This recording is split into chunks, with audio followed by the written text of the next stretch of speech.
Thank you, Zenobia. That was awesome. Boy, do I hate following young people like that. That was phenomenal. Thank you. Zenobia is clearly what this is all about. Al introduced me earlier. My name is Henry Tyson. I'm the superintendent at St. Marcus Lutheran. I appreciate everybody being here. I appreciate getting the opportunity to share with you my story and how I interact with Unity in Motion. I am deeply passionate about kids as an educator, and as an educator who loves kids so much, I'm passionate about Unity in Motion because of what it does. And as Al indicated, I've experienced that both as an educator and as a parent. If I was to make the statement to you that Milwaukee is in crisis, how many of you would agree? Okay, good.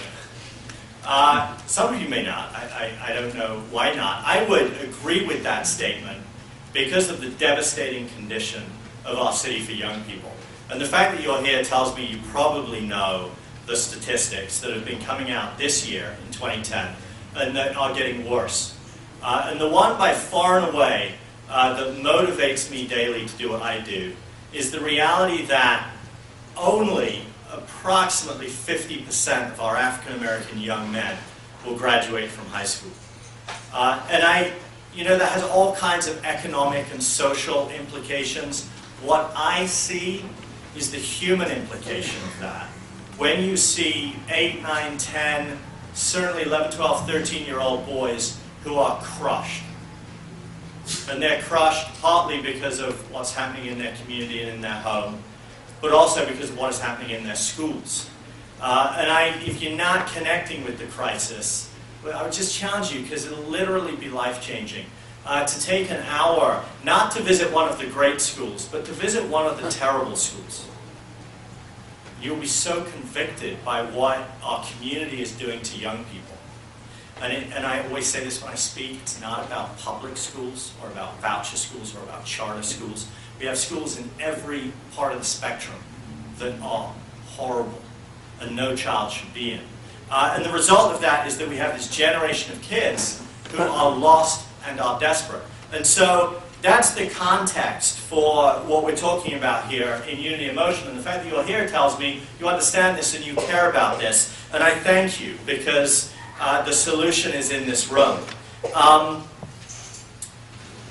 Two things I'm convinced of. Number one, children need really good schools. And I now know it's possible. There are about 10 schools in the city serving very low-income kids who are doing just an unbelievable job with these kids.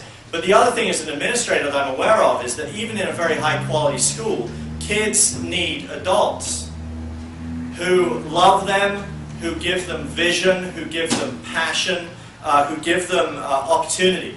And what I know about my parents is the vast majority of my parents at St. Marcus who are living in poverty love their children. It's evident, it's obvious. What they're not necessarily able to do is provide the opportunity.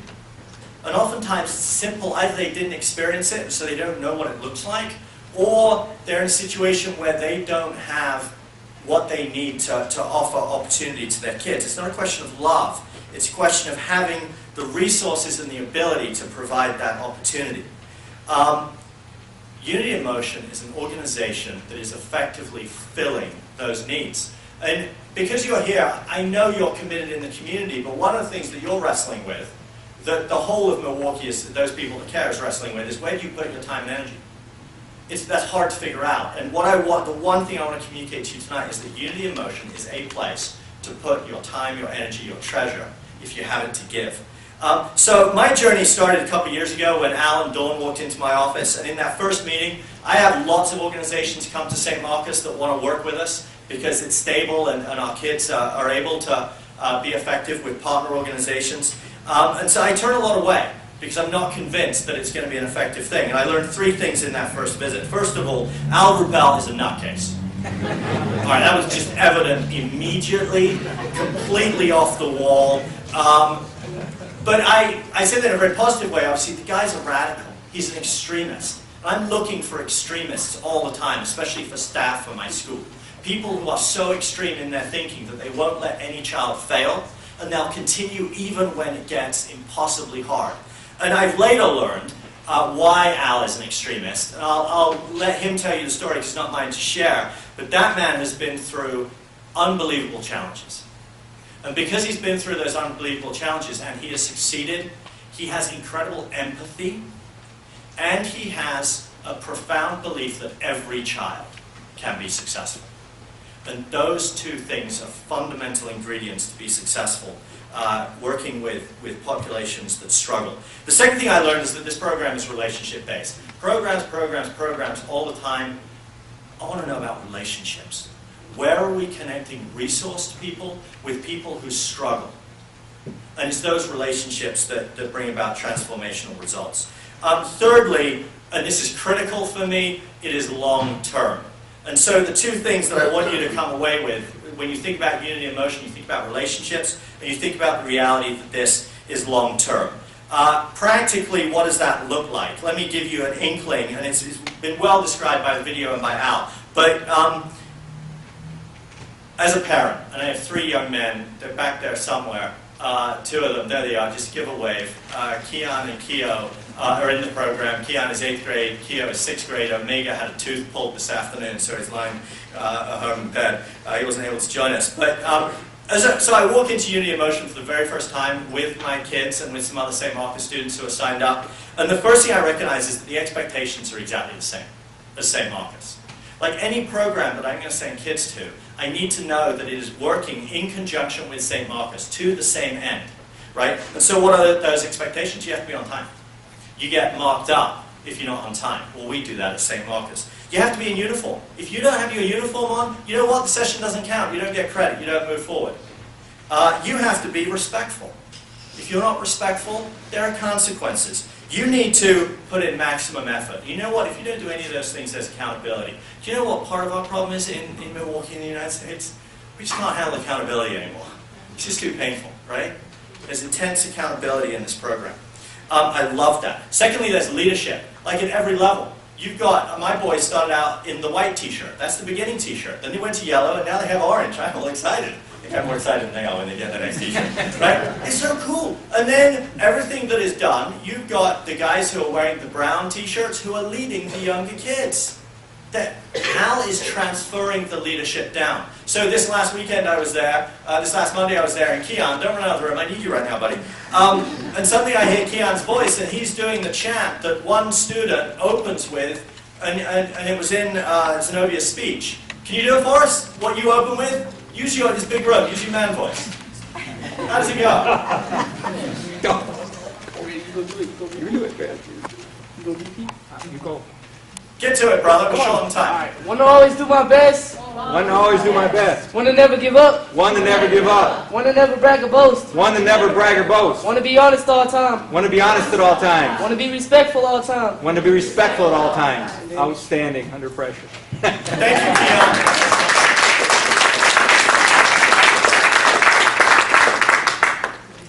A great school can't do it alone, right? I looked for, even as somebody who's resourced, who has 3 young men, those halos they have on here tonight, they're stolen. I love you. There's struggles as a parent, as a single parent, I struggle. I'm looking for more help. They go to my school, I know they have a great school, but as a single parent, they need more help. And I get to take them on Monday night to this program where it starts with that, with the same message that the school is communicating and that I'm communicating to them. And so what do we get when we get there? So it's already been described. You have homework help, which, believe me, with 3 boys in middle school with intense homework, I am exhausted. It is such a basic gift that on Monday nights, somebody else is going to spend 45 minutes with them, working with them on their homework. Once that's done, my guys do martial arts. And you saw in some of the pictures, I hope, it's about discipline. It's about character. When a student is getting a new t-shirt, you know what happens when they're moving up a level? They're brought to the front of the room, and the family tells the student what we appreciate and admire about that student. So you've got students building up students publicly in a way that you so rarely see. That, to me, is just powerful. So they're in the martial arts program. it's not about the program, it's about the relationships, right? So during tutoring and during the martial arts, my guys are hanging out with their mentors. 2 of my 3 now have a mentor. One of them is just starting out with Jeff, and John Bly has been working with Keon now for about 18 months. He's got a huge smile on his face because he loves John Bly, who's an educator out in Glendale. What a gift for me that John Bly is partnering and communicating the same things. What are the other wins? Zenobia described them. I love the fact that we're required to do community service. I never did it with my boys. We're doing it this coming Saturday. I love the fact that once a quarter we have paid for family events that we have to go to. How cool is that? Bowling, we've been ice skating, roller skating, all kinds of things. Does that build families? When families get together and do that, and we all come together, high school students, adults who are mentors, parents and kids, it's worth joining us on one of those trips at one point in time. You know what is a win we never talked about that struck me when I was sitting in the back of Unity in Motion the other day? You know, parents almost never go into schools. I'm not sure why, but parents oftentimes sit at the back and they get to watch their children be worked on by Al Rupel. It's just a beautiful thing. You learn stuff about your kids that you need to know, their weaknesses and their strengths, right? What an asset to have parents watching in a program their kids be challenged. It's a huge win. Yes, Al showed up in St. Marcus. Why? To check in with the kids who are in the program. I need as many adults as possible because parents don't do it enough. Fathers certainly don't do it enough. Showing up at my school, asking to meet with the kid and say, so how are your grades? He even has permission slips to get the report cards. I think that's awesome. Here's the final win that motivates me hugely. It's what has been called the promise. It's that this is long term. You know, I'm nervous for next year when 2 of my guys go to 9th grade. I'm not sure what that looks like. I'm not sure how to make it happen. I'm totally terrified about what's going to happen when they get into college, how that's going to work. I have an organization that's made a promise to them and to me that they will see to it, in partnership with me, that their goals are fulfilled. What an incredible thing for parents who maybe aren't even as resourced as I am. I've gone on way too long. Let me summarize. What do we have here in Unity in Motion? We have kids who get to be part of a family that teaches love, respect, purpose, and working towards goals.